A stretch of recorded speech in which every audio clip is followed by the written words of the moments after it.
आदाब, नमस्कार। आप देख रहे हैं INN चैनल। मैं हूं शेख अहमद अली। इस न्यूज बुलेटिन में आइए नजर डालते हैं दिन भर की बड़ी खबरों पर।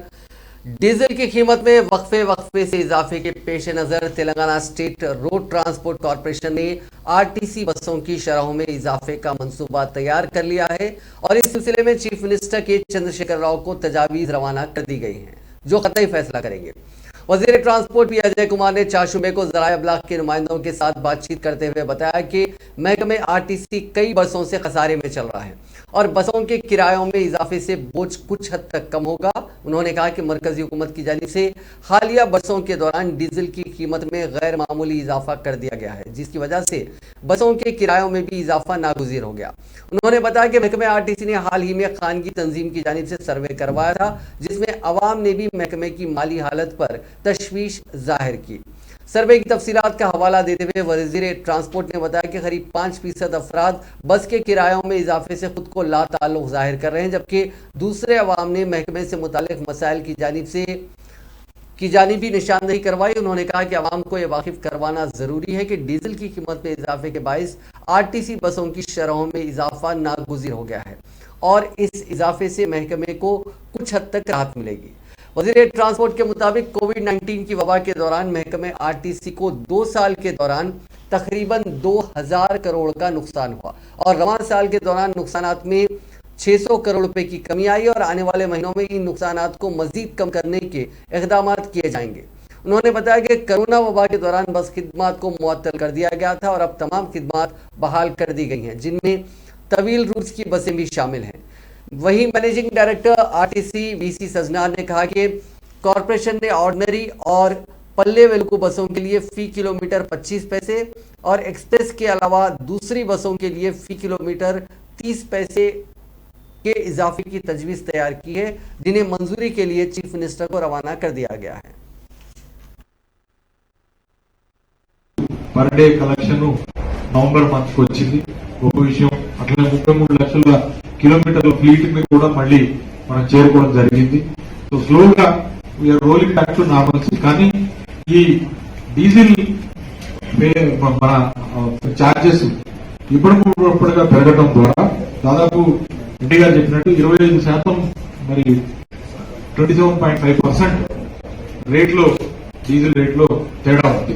ఇవాళ 87 రూపాయల 7 పైసలు మాకు ఆర్టీసీకి వస్తున్న రేట్ అది. సరే బయట ఇంకా ఎక్కువ ఉంటుంది, కానీ మేము మరి లక్షల కోట్ల లీటర్ల కన్సంప్షన్ ఉంటుంది కాబట్టి కొంత మాకు బయట దానికన్నా ఒక 4 రూపాయలు తక్కువ ఇస్తారు. కానీ అయినా కూడా వెన్ కంపేర్ టు ది హైబీన్ ఫేర్స్ ఆ రోజుకి ఈ రోజు తీసుకుంటే కూడా దాదాపు 27% డీజిల్ రేట్లు కూడా పెరగడం జరిగింది. కాబట్టి ఇది తప్పని పరిస్థితుల్లో మరి ఇంత భారాన్ని ఆర్టీసీ మోయలేదు కాబట్టి ప్రజల దృష్టికి తీసుకొని వెళ్ళి దాన్ని దీని మీద బ్రెయిన్ స్టార్మింగ్ జరిగింది. అట్లనే ఎంపీ గారు కూడా పదే పదే విజ్ఞప్తి చేశారు, చైర్మన్ గారు కూడా పదే పదే విజ్ఞప్తి చేశారు. వారిద్దరు కూడా నూతన బాధ్యత తీసుకున్న తర్వాత కూడా ఆర్టీసీకి కొత్త పుంతలు నొక్కిస్తా ఉన్నారు. ఆర్టీసీకి జవసత్యాలు. वजीर सेहत व फाइनेंस हरीश राव ने जिला कलेक्टर्स और district medical and health officers को हिदायत दी कि वो जारिया साल 31 दिसंबर तक रियासत में कोरोना वायरस के टीके अंदाजी के प्रोग्राम को 100% मुकम्मल कर लें।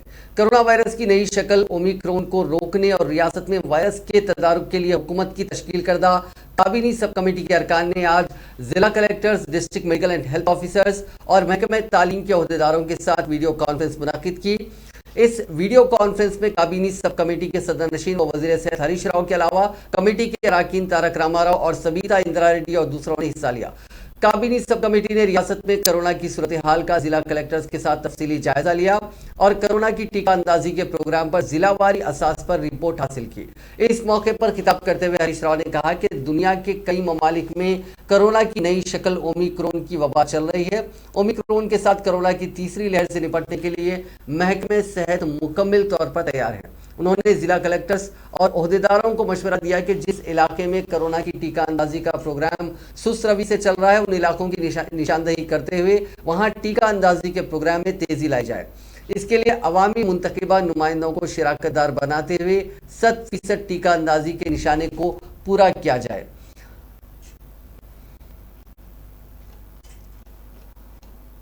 वजीर सेहत टी हरीश राव ने 4 जुम्मे को इंकशाफ किया कि आइंदा चंद हफ्तों के दौरान चीफ मिनिस्टर के Chandrashekhar Rao government chest hospital Erragadda के अहाते में 1000 बिस्तरों के सुपर स्पेशलिटी हॉस्पिटल की तामीर का संग बुनियाद रखेंगे, जो तकरीबन 60 एकड़ पर फैला हुआ है। उन्होंने बताया कि हैदराबाद में और उसके अतराफ व अकनाफ जुमला 4 सुपर स्पेशलिटी हॉस्पिटल तामीर किए जा रहे हैं और उसी दिन दूसरे दवाखानों का भी संग बुनियाद रखा जाएगा। आलमी यौम एड्स के मौके पर चेस्ट हॉस्पिटल में मुनक़िदा तकरीब को खिताब करते हुए हरीश राव ने कहा कि रियासती हुकूमत ने गच्ची बौली में वाक़ टिम्स को सुपर स्पेशलिटी हॉस्पिटल में अपग्रेड करने का मंसूबा बनाया है और चेस्ट हॉस्पिटल के कैंपस में मजीद 2 सहूलतों का भी आगाज किया जाएगा। उन्होंने बताया कि गडिया नरम फ्रूट मार्केट की मखलो अराजी पर भी एक सुपर स्पेशलिटी हॉस्पिटल की तामीर की तजवीज़ मंजूर कर ली गई है, जबकि अलवाल या मेडचल मलकाजगिरी अजला में चौथा दवाखाना कायम किया जाएगा। वज़ीर सेहत ने कहा कि इन 4 सुपर स्पेशलिटी हॉस्पिटल्स में आवाम को कॉर्पोरेट दवाखानों की तर्ज पर हिफ्ज़ान सेहत की सहूलतें फराहम की जाएंगी। అవసరమైనటువంటి ప్రికాషన్స్ తీసుకోవడానికి మరి వాళ్ళు అవగాహన పెంచడం కోసం ఒకవైపు ప్రభుత్వం ప్రయత్నం చేస్తుంది, మరొక వైపు ఎయిడ్స్ వచ్చినటువంటి వాళ్ళను మరి పూర్తి స్థాయిలో నయం చేయడానికి కూడా ప్రభుత్వం ప్రయత్నం చేస్తా ఉంది. ఇవాళ మన రాష్ట్రంలో 147 ఏఆర్టీ సెంటర్లు పెట్టుకొని వాళ్ళందరికీ ఉచితంగా వైద్యాన్ని అందిస్తున్నాం. దాదాపు సంవత్సరానికి 50 కోట్ల రూపాయలు తెలంగాణ రాష్ట్రంలో ఎయిడ్స్ వ్యాధి నివారణ కోసం, ఎయిడ్స్ వ్యాధి రాకుండా చైతన్యాన్ని కల్పించడం కోసం మరి రాష్ట్ర వ్యాప్తంగా మరి పెద్ద ఎత్తున కార్యక్రమాలు చేపడతా ఉన్నాం. మరి ఈ రోజు గౌరవ ముఖ్యమంత్రి కేసీఆర్ గారు మరి ఎయిడ్స్ రోగులకు రాష్ట్ర ప్రభుత్వం కూడా 2016 రూపాయల ఆసరా పెన్షన్ కూడా అందిస్తా ఉంది. ముఖ్యంగా ఎయిడ్స్ రోగులు డయాలసిస్ తో బాధపడుతున్న వాళ్ళు కానీ, హెపటైటిస్ తో బాధపడుతున్నటువంటి వాళ్ళు కానీ ఎక్కడన్నా పోతే వాళ్ళకి డయాలసిస్ సేవలు దొరకడం లేదు, హెపటైటిస్ సేవలు దొరకడం లేదు. మరి అటువంటి వాళ్ళ కోసం రాష్ట్రంలో హైదరాబాద్ లో, వరంగల్లో ప్రత్యేక డయాలసిస్ కేంద్రాలు పెట్టాలని చెప్పి కూడా మాకు ఆదేశం ఇచ్చారు. అతి త్వరలోనే हुक्काम ने कोविड-19 की नई शक्ल ओमिक्रॉन के पेश नज़र एहतियाती इक़दाम के तौर पर हुसैन सागर पर संडे फंडे प्रोग्राम को मनसूख कर दिया है। कोविड-19 की इस नई शक्ल का चंद ममालिक में पता चला है। स्पेशल चीफ सेक्रेटरी महकमा बल्दी नज़्म व नस्क हुकूमत तेलंगाना अरविंद कुमार ने 4 जुम्मे को ऐलान किया कि 5 दिसंबर को कोई संडे फंडे नहीं होगा। उन्होंने एक ट्वीट करते हुए बताया कि कोरोना वायरस की नई शक्ल ओमिक्रॉन के ताल्लुक से गैर यकीनी सूरत हाल के पेश नज़र इतवार 5 दिसंबर को संडे फंडे प्रोग्राम मुनक्किद न करने का फैसला किया गया है। ताहम हुसैन सागर पर इतवार को मामूल के मुताबिक गाड़ियों की आमद-ओ-रफ्त जारी रहेगी। जनूबी अफ्रीका और दूसरे चंद ममालिक में ओमिक्रॉन के मामला सामने आने के बाद तेलंगाना में हुक्काम की जानिब से ये पहली अवामी तकरीब की मनसूखी है। तेलंगाना या मुल्क के किसी दूसरे हिस्से में ओमिक्रॉन का कोई भी केस सामने नहीं आया। ताहम महकमे सेहत के हुक्काम को चौकस रहने की हिदायत दी गई है।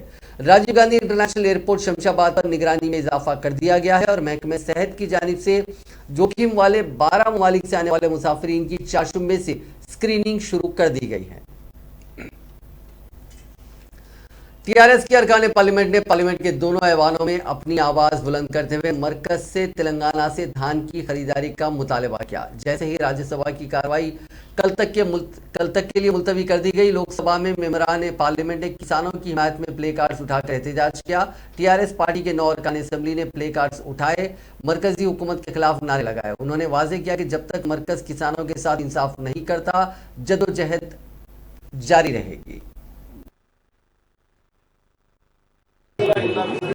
Chairman sir, on behalf of the paddy farmers of Telangana, we wish to demand that Kavita, can you please, 1 minute. On behalf of the paddy farmers of Telangana, we demand that the entire Kharif paddy that has come into the market now must be procured immediately. We also demand the Government of India that no restriction be put on paddy sowing for the Rabi crop. Sir, I also wish to bring to notice that these MPs are protesting here. Let them go back and tell their chief minister to buy the paddy now, in the market now. They have not purchased gunny bags. They have not finalized transport contractor. The TRS government in Telangana failed to procure the Prodhima Mandal ji. Congress के एक वफद ने आज राजभवन में रियासती governor doctor Tamilisai Soundararajan से मुलाकात की और किसानों के मसाइल से उन्हें वाकिफ करवाया। उन्होंने इल्जाम लगाया कि रियासती हुकूमत और मरकजी हुकूमत किसानों से धान की खरीदारी नहीं कर रही है, जिसकी वजह से करीब 21 लाख किसान परेशानी का शिकार हैं। उन्होंने गवर्नर से इस मामले में इंटरवीन करने का मुतालबा किया और दरख्वास्त की कि वो रियासती हुकूमत को डायरेक्शंस दें कि किसानों से उनकी पूरी धान खरीदी जाए। గవర్నర్ గారికి మేము ఒకటే రిక్వెస్ట్ చేసినాం, ఉన్న పరిస్థితి అంతా చెప్పినాం. వాళ్ళు ఎన్ని కేంద్రాలు ఓపెన్ చేస్తామన్నారు, ఎన్ని కారు గుర్తుకేస్తే ఈయననేమో పూ గుర్తుల దగ్గర పోమంటుండేదని అంటున్నారు. ఇద్దరు కలిసి డ్రామాలు ఆడుతున్నారు. ఈయన ఆయన తిడుతున్నాడు, చూడు ఇళ్లలో పంచాయతీ ఉంటే ఆల్మోగలు అప్లోడ్ వచ్చిండు అనుకో, ఇద్దరు కొట్టుకున్నాడు. ఈయన చేస్తే రైతు బంధు అవసరం లేకున్నా కానీ పెద్ద పెద్ద రైతుల అకౌంట్లలో పైసలు ఉన్నాయి, వేసేందుకు పైసలు ఉన్నాయి. కానీ నిజమైన పేద రైతులు పండించిన పంట వాళ్ళ కళ్ళాలల్లా సలీకన ఒకటి ఖరీఫ్ పంటకు సంబంధించి రైతులు పండించిన ధాన్యాన్ని వెంటనే కొనుగోలు చేయాలని, కొనుగోలు చేసి వారి ఖాతాలో రోహిణి కార్తీలో తుకాలు పోసినటువంటి రకాలు దాదాపు 2 నెలలైంది మార్కెట్లోకి వచ్చి. అది కేసీఆర్కు తెలుసు, ఎందుకంటే ఆయన నేను గొప్ప को हम कांग्रेस पार्टी हर तरीके से हमने कोशिश किया, तेलंगाना में जितना भी खरीफ फसल होता है वो तमाम खरीदने के लिए, ये खरीदने का जिम्मेदारी सेंट्रल सरकार और यहाँ के सरकार का जिम्मेदारी होता है. दोनों ने राजनीति कर रहे हैं, एक के ऊपर एक बात करके जिम्मेदारी उनका और उन्होंने इनके ऊपर जिम्मेदारी थोप के किसानों को मजबूरी में डाल रहे हैं. तो इसलिए हमने कोशिश किया, आखिरी कार में हमने किसान कांग्रेस के नेतृत्व में 2 दिन दीक्षा किया. फिर आज इस राष्ट्र के गवर्नर को मेमोरेंडम में हमने ये रिक्वेस्ट किया कि आपका इंटरवेंशन, आपका दखल ज़रूरी है. आप मेहरबानी करके कुछ सेंटरों में जाके वहाँ किसानों से मिलिए, वहाँ का सेंटर में क्या हो रहा है, कैसा किसान सफ़र हो रहा है, ये तमाम देखे. आप ज़रूर केंद्र और राष्ट्र यहाँ के सरकारों को आदेश दीजिए ताकि किसानों को नुकसान से बचाए. सदर तेलंगाना प्रोफेशनल कांग्रेस डॉक्टर श्रावण रेड्डी ने मरकजी और रियासती हुकूमतों से मुतालबा किया कि कोरोना के नए वेरिएंट ओमिक्रॉन से अवाम को महफूज रखने के लिए अभी से एहतियाती इक़दाम का आगाज़ किया जाए ताकि इससे कोई जानी नुकसान ना हो। आज मीडिया से बात करते हुए डॉक्टर श्रावण रेड्डी ने मरकज से मुतालबा किया कि वो बैरूनी ममालिक बिलखुसूस साउथ अफ्रीका, श्रीलंका और दीगर ममालिक जहाँ इस मर्ज की दरियाफ्त हुई है, ऐसे ममालिक से आने वाले लोगों पर मुकम्मल टेस्ट और 14 दिन के क्वारंटाइन की शर्त लागू की जाए।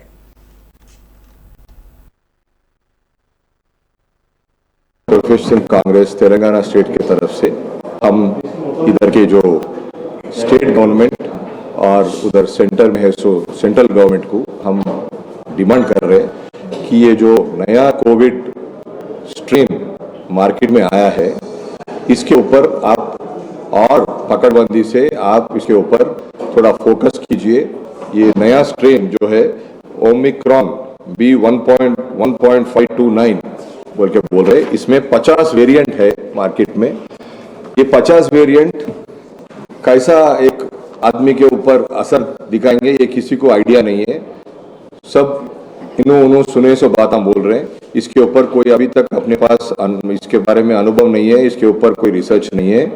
ये जो ऑलरेडी लोग वैक्सीनेटेड है उनके ऊपर इसका जो है ये स्ट्रेन का क्या इफेक्ट रहेगा, उनका वैक्सीनेशन ये स्ट्रेन के ऊपर काम करेगा या नहीं काम करेगा बोल के उसके ऊपर हमारा कुछ अनुभव नहीं है उसके बारे में.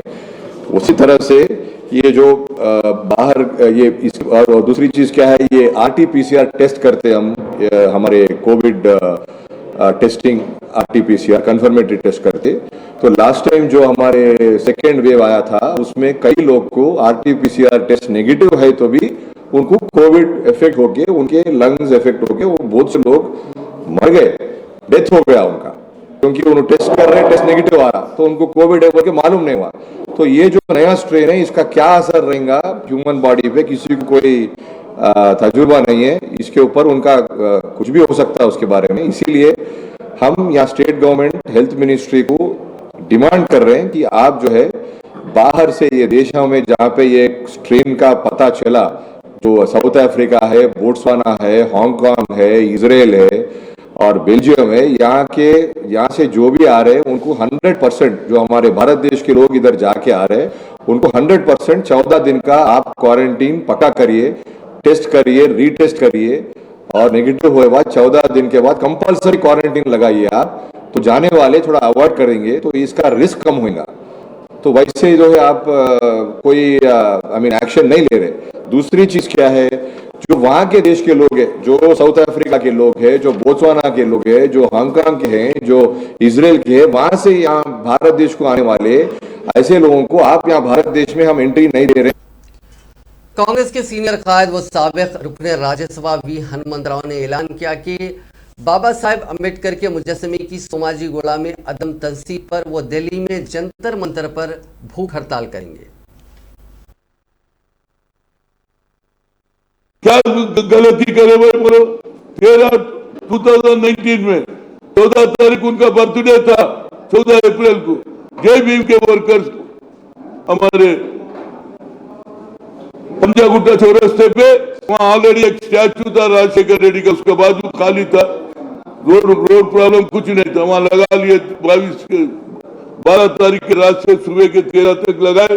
पुलिस स्टेशन के सामने पुलिस वाले थे, 13 के सुबह में म्युनिसिपल कमिश्नर आदेश के अनुसार उसको तोड़ फोड़ करे, डस्टबिन में डाले, बाद में हम गड़बड़ करे तो क्या हुआ, 2 गरीब लोगों के साथ खुद का एम्प्लॉय के ऊपर एक्शन लिया। आज तक फिर मैं उसके बाद जाके अमलापुरम से एक नया स्टैचू ला के रखे, तो 18 जून को वो भी क्या थेफ्ट करके, किडनैप करके, थेफ्ट करके, चोरी करके वो ले आके, आज तक 3 साल हो रहा, मेरे ऊपर केस लगा है, मेरे पे केस है, मैं डरता नहीं, अभी तक FIR नहीं दाखिल करते। उसी वजह से अब मैं आज ही वेपन प्रेसिडेंट ऑफ इंडिया को लेटर लिखा, गवर्नर को लिखा और उसके बाद स्पीकर को लिखा और वाइस प्रेसिडेंट को लिखा। क्या करूंगा बोलो, कितने की मैं राउंड टेबल कॉन्फ्रेंस लगाया, बार बार पूछते रहा। और ये तेलंगाना किसके वजह से बना, बाबा साहब अम्बेडकर आर्टिकल 3 से बना, उनको सोचना चाहिए, अम्बेडकर की वजह से आज तेलंगाना मिला, सोनिया गांधी आर्टिकल 3 वजह से हम लड़े और तेलंगाना दिए। KCR को जरा भी सोच नहीं, जरा भी उनके मंत्रियों में जोश नहीं है, MLA में नहीं है, ये कब तक लड़ूंगा। आज तो मैं 3-4 मरतबा राउंड टेबल कॉन्फ्रेंस बार बार लड़ते गया, 3 साल होने के बाद अब मेरा दिल टूट गया। अभी आखिरी है, हमारे स्पीकर को, वाइस प्रेसिडेंट को, वाइस प्रेसिडेंट को लेटर लिखा, आखिरी weapon.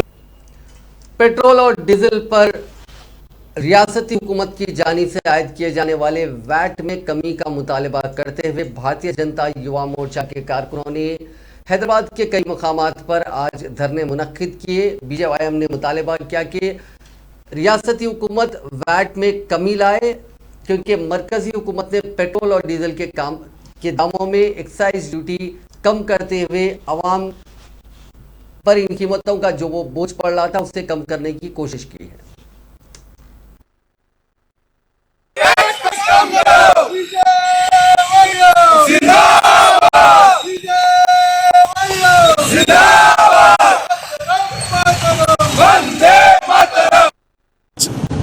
Bharatiya Janata Yuva Morcha national treasure tiger T सायाना हमारे बीच में यहाँ पर इस कार्यक्रम को संबोधित करने के लिए आए।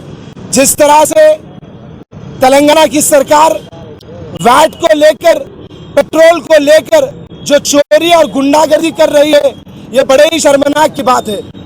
केंद्र की सरकार पेट्रोल और डीजल में अपनी कमी कर चुकी है, लेकिन अब तक तेलंगाना की सरकार वैट में नहीं कमी करी। इसके पीछे क्या है? या सरकार चोरी कर रही है इस पैसों को, या इसका गलत इस्तेमाल सरकार और कुछ और चीजों में लगाना चाह रही है। तेलंगाना के मुख्यमंत्री से निवेदन करते कि जल्द से जल्द वैट की कमी, वैट पेट्रोल और डीजल में वैट कम नहीं करेंगे तो भारतीय जनता युवा मोर्चा बड़ी तादाद में यहाँ पर आंदोलन के लिए उतरेगा। आज गोलकोंडा बीजेवाईएम के टीम के नेतृत्व में, नितिन भाई के नेतृत्व में आज पूरे देश भर में पेट्रोल और डीजल पे जो रेट्स कम किया गया है, सारे राष्ट्र भी उनके स्टेट टैक्सेस जो है उसको कम किए। बट केसीआर परसों तक जो बड़े बड़े बात करा है, बड़े बड़े क्या बोलते प्रोमिसेस करता है, टॉल क्लेम्स करता है, फेक प्रोमिसेस करता है, आज पेट्रोल डीजल पे स्टेट टैक्स क्यों काम नहीं कर रहा, इसके ऊपर थ्रू आउट स्टेट आज बीजेवाईएम ने बहुत बड़ा धरना प्रदर्शन कर रहे हैं। पीसफुल डेमोक्रेटिक वे में आज प्रदर्शन कर रहे हैं। इसको हम आज गोलकोंडा टीम का सपोर्ट करने के लिए हम उनके पास आए। शहर हैदराबाद के तारीखी पुराना पुल की अजमत रफ्तार की बहाली के काम शुरू किए गए हैं। इसके गैर मजाज कब्जों, जंगली झाड़ों की कटाई, रोशनी, सफाई, हॉकर इलाके के लिए मुनासिब मनसूबाबंदी और बैठने और चलने के लिए मुनासिब जगह की फराहमी के काम किए जा रहे हैं। Arvind Kumar, special chief secretary महकमे शहरी तरक्की ने इस सिलसिले में किए गए ट्वीट में ये बात कही। उन्होंने इस खुसूस में तमाम से ताउन की ख्वाहिश की है। गुज़िश्ता कई साल से पुराना पुल खस्ता हालत में है। इस पुल को ट्रैफिक के लिए बंद कर दिया गया है क्योंकि इस पर हॉकर्स का गैर मजाज कब्जा भी है। यहाँ पर फल, फूल, पान और दीगर अशिया फरोख्त की जा रही है। हैदराबाद के तारीखी, तहजीबी और सकाफती विरसे के तहफ़्फ़ुज़ के साथ उसे आलमी सतह पर नुमायां करने और दुनिया के मुख्तलिफ ममालिक से हैदराबाद आने वाले सयाहों को इस विरसे से मुतालिक मालूमात की फराहमी के अज़ाइम के साथ आगा खान ट्रस्ट फॉर कल्चर ने हुकूमत तेलंगाना और कुली कुतुब शाह डेवलपमेंट अथॉरिटी के साथ एक माहिदा किया है, जिसके तहत कुतुब शाही हेरिटेज पार्क में वाक़ 500 साल कदीम तारीखी इमारतों की अजमत रफ्तार को बहाल करने, उसके बागात को दोबारा सरसब व शादाब करने के प्रोजेक्ट की तकमील की जाएगी। यही नहीं बल्कि कुतुब शाही हेरिटेज पार्क में अंडरग्राउंड म्यूजियम भी कायम किया जा रहा है, जिसमें वो तमाम तारीखी नौयत की नवादरात को सयाहों, स्कॉलर्स के अलावा शौकीन अफराद के लिए नुमाइश के लिए रखा जाएगा। गुंबदान कुतुब शाही फन तामीर के शाहकार हैं। गुज़िश्ता 500 बरस के दौरान मौसमी असरात के अलावा निगहदाश्त में कोताही की वजह से इन तारीखी इमारतों की मुख्तलिफ अशिया को नुकसान पहुँचा है, जिन्हें दोबारा उसकी असल हालत में लाना मुश्किल है, लेकिन उन्हें इस म्यूजियम में रखा गया है। ये बात आगा खान ट्रस्ट फॉर कल्चर के चीफ एग्जीक्यूटिव रितेश नंदा ने बताई। मीडिया नुमाइंदों को प्रोजेक्ट की तफसीलात और मुख्तलिफ तारीखी मकामात के मायने करवाने के बाद उन्होंने बताया कि ये म्यूज़ियम अपनी नौयत का मुनफरिद होगा, जिसमें इस बात की कोशिश की जाएगी कि कुतुब शाही दौर की याद दिलाई जाए। रिजर्वेशन के लिए कोई पैसे नहीं ले रहे हैं। जो ये 100 इमारतें हैं, जितनी भी इमारतें हैं, इसकी हमने गारंटी दी कि इनको सबको हम खुद ठीक करेंगे। हमारे इस मकसद में कई लोग हमारे साथ भी जुड़े हैं, जैसे कि टाटा ट्रस्ट, अमेरिकन एम्बेसी का cultural ambassadors fund for cultural preservation, German embassy, तो इंडिगो, जो अभी काम चल रहा है इंडिगो, तो सबके साथ मिल के, मतलब कि हमारा ये नहीं है कि हमने ही करना है, जितने लोग इससे जुड़ते चले जाएं, आप लोग जुड़ते हैं, हम उतना ही काम अच्छा हो जाएगा। क्योंकि तो पुराना मटेरियल, उसमें कितनी कॉम्पोजिशन क्या है, वो सब जारी आर्काइवल रिसर्च, आपने तस्वीरें देखी हुई पड़ी हुई हैं, उनको इकट्ठा करने में कई समय लगा, क्योंकि उसके बिना काम नहीं हो सकता। आपने देखा कि कई पुरानी तस्वीरें मिली तो उसकी वजह से हम काम भी कर पाए। तो जो भी काम यहाँ हो वो एविडेंस के ऊपर है, मतलब कि मर्जी के ऊपर कुछ नहीं है, मतलब कि मेरे लिए ये फूल पसंद है, उसके लिए वो नहीं। जो कुतुब शाही जमाने में हो गया वही रेप्लिकेट कर रहा है, तो अपनी क्रिएटिविटी इसमें कुछ नहीं है। एक उसमें आपको हम लोगों के पास तो हमारे फैमिली साल में कम से कम एक बार जो है वो पूरे दर्शे भगोने लेके यहाँ पहुंच जाते थे, पका के खा के जाते थे पूरा। तो ये एक पिकनिक स्पॉट था और मकसद भी ये था बाग बनाने का, खूबसूरत इमारतें बनाने की, कि लोग आए। भाई दरगाह हो तो कोई दरगाह हो, किसी हालत में हो, वहां तो जाते जाते लोग। ऐसे शाही मकबरों में जब भी आते हैं लोग, जब कुछ देखने की चीज हो या माहौल ऐसा बनाया गया हो कि उसमें अट्रैक्ट करते हैं। तो यहाँ जो मुझे एक जिम्मेदारी जो इसके अलावा रणजीत साहब ने दी थी कि वो यहाँ के जो दरख्त हैं जो हिस्टोरिक तक, बाद में ऐसा हुआ कई और नए नए किस्म के दरख्त लगा दी गए बुजुर्ग। आजकल तो कोई दरख्त को छीन नहीं सकते आप, तो अब नए दरख्त लगाने थे और हजारों की तादाद में लगाए हैं दरख्त। लैंडस्केपिंग की गई है, खूबसूरती बढ़ी है यहाँ की। तो ये शहर हैदराबाद के Nizams institute of medical sciences में फेफड़ों की पहली पेवंतकारी की सर्जरी चाशुमे को अंजाम दी गई। एक 47 साल यौमिया उजरत पर काम करने वाली जहनी तौर पर मुर्दा खातून के फेफड़े शहर हैदराबाद के मादापुर के एक प्राइवेट हॉस्पिटल से निम्स पंजागुट्टा को चाशुमे की सुबह ग्रीन चैनल के जरिए मुंतकिल किए गए। ट्रैफिक पुलिस की जानिब से इस मकसद के लिए ग्रीन चैनल का इंतजाम किया गया था। हथिया दिए गए फेफड़ों को मादापुर से पंजागुट्टा किलोमीटर के रास्ते को 11 किलोमीटर के इस रास्ते को 11 मिनट में मुकम्मिल किया गया। माधापुर के प्राइवेट हॉस्पिटल से एम्बुलेंस फेफड़ों के साथ सुबह 7:40 पर रवाना हुआ और 7:51 पर निम्स पहुंचा। ये फेफड़े 19 साल लड़की को लगाए जाएंगे, जिसके फेफड़े कोरोना वायरस से रूबे सेहत होने के बाद मुतासिर हो गए थे। 27 नवंबर को सुशीला नामी खातून को बोयनपल्ली में रोड सड़क अबूर करने के दौरान टू व्हीलर ने टक्कर दे दी थी। जख्मी खातून को इलाज के लिए मकामी हॉस्पिटल ले जाया गया।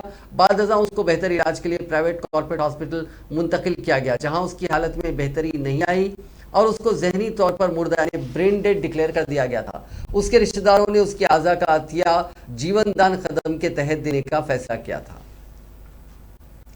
ग्रेटर हैदराबाद म्युनिसिपल कॉर्पोरेशन का जनरल बॉडी इजलास 18 दिसंबर को होगा, जबकि स्टैंडिंग कमेटी की मीटिंग 8 दिसंबर को होगी। 2 करोड़ रुपए से ज्यादा के किसी भी तरक्याती काम या इंफ्रास्ट्रक्चर के काम के लिए स्टैंडिंग कमेटी की मंजूरी जरूरी होती है। ताहम 2 करोड़ रुपए से कम के काम की जीएचएमसी जोनल कमिश्नर या जोनल कमिश्नर की जानिब से मंजूरी मुमकिन है। 3 करोड़ तक 6 करोड़ के दरमियान काम के लिए बल्दिया को तजावीज़ जनरल बॉडी मीटिंग में पेश करना होता है और 6 करोड़ रुपए से ज्यादा के कामों के लिए स्टैंडिंग कमेटी के जरिए उसको मंजूरी के लिए उस तजवीज़ को रियासती हुकूमत को भेजना पड़ता है।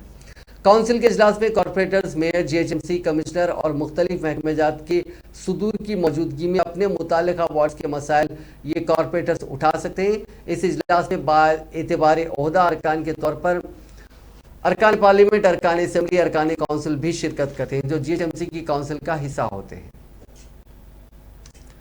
तेलंगाना के जिले मुल्क में शेर के पंजों के निशानात से सनसनी फैल गई। जिले के देवनी गुट्टा इलाके में शेर के पंजों के ये निशानात देखे गए। बताया जाता है कि रेनीकुलम जंगलात इलाके से शेर इंसानी आबादी में आया। इस बात की इत्तला मकामी अफराद ने महकमे जंगलात के अहदेदारों को दी, जिसके बाद जंगलात के अहदेदार वहां पहुंचे और पंजों के निशानात का मुआयना किया। उन्होंने अवाम को मशवरा दिया कि वो रात के वक्त घरों से ना निकलें। अवाम से ख्वाहिश की गई है कि वो अपने मवेशियों का तहफ़्फ़ुज़ भी करें और उनको शेड्स में रोशनियों में रखें। सड़क की खराबी पर एक शख्स ने अनोखा एहतजाज किया। तेलंगाना के जिले में खैराबाद के तांडूर में एक शख्स सड़क के दरमियान लेट गया। उस शख्स की शिनाख्त जिले के अंताराम इलाके के अमरीश के तौर पर की गई। यह शख्स अचानक सुबह में इंडिया नगर कॉलोनी से पाड़ियन जाने वाली सड़क पर पहुंचा और ऐन सड़क के दरमियान लेट गया। यह मंजर तमाम देखने वालों के लिए हैरत का सबब रहा। मकामी अफराद का कहना है कि इस सड़क की मरम्मत के लिए अहदेदारों को कई मरतबा तवज्जो दिलाई गई, ताहम इस मसले को हल नहीं किया गया। बाद पुलिस वहां पहुंची, जिसने उस नौजवान को वहां से हटाने में कामयाबी हासिल कर ली।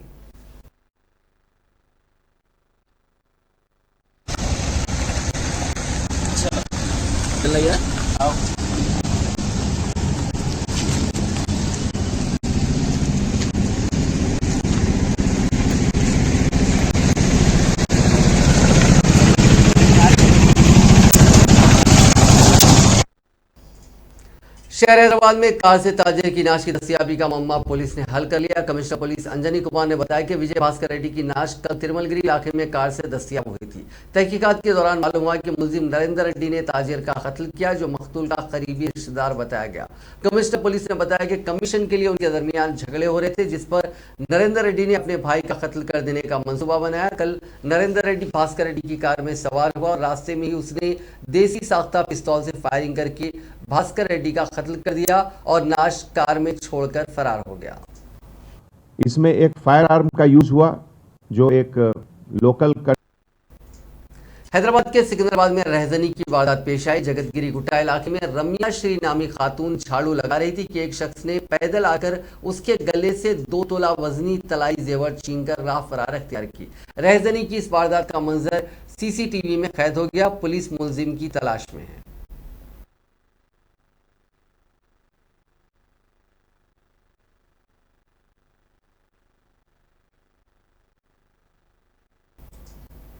नाजरीन, इस न्यूज बुलेटिन में बस इतना ही। देखते रहिए INN चैनल।